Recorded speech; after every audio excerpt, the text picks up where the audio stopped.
program where we will perform Mussorgsky's introduction to Hovan Shchina. This is the opera which Mussorgsky wrote. There is a version which was completely orchestrated by Shostakovich. Shostakovich actually orchestrated the whole opera, and I personally find it my favorite, my preference. I think Shostakovich was somebody who admired Mussorgsky so much.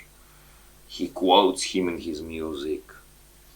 He really had a big admiration. Two composers I think Shostakovich admired, Mussorgsky and Mahler.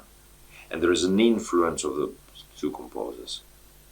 So to see this genius of Mussorgsky, who was leaving far too early, he was much more ahead in his vision, in his harmonies. When today we look at his harmonies, we find them innovative.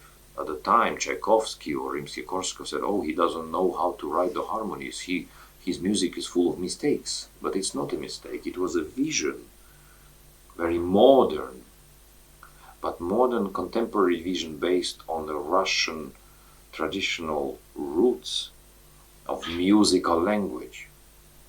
So that's what Shostakovich saw in Mussorgsky and always admired. And I think Dawn over the Moscow River, which is the name of this introduction to Hovan Shchina, shows beautifully how much Shostakovich respects and doesn't say, this is me, Shostakovich Orchestra, you now hear music of Mussorgsky. You listen to it and it feels totally natural to listener.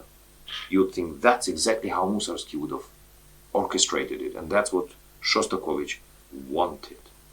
He imagined, because he had so much respect for Mussorgsky, he was trying to understand how would Mussorgsky orchestrate it.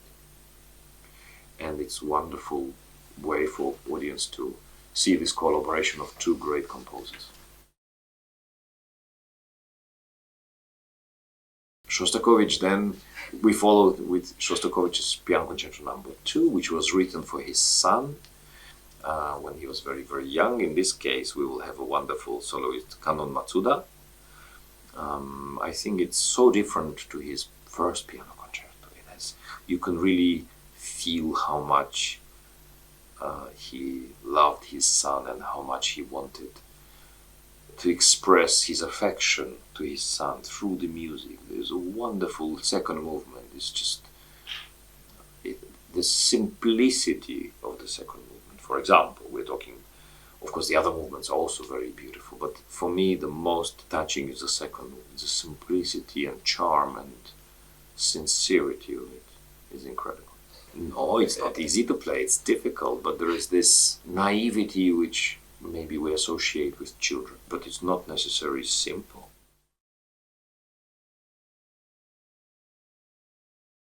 I think Shostakovich and Prokofiev, they are the most important composers who left so much imprint, who left so much legacy in the history of Russian music in 20th century, but not only in Russian music, they influenced so many composers. First, of course, Prokofiev, then Shostakovich.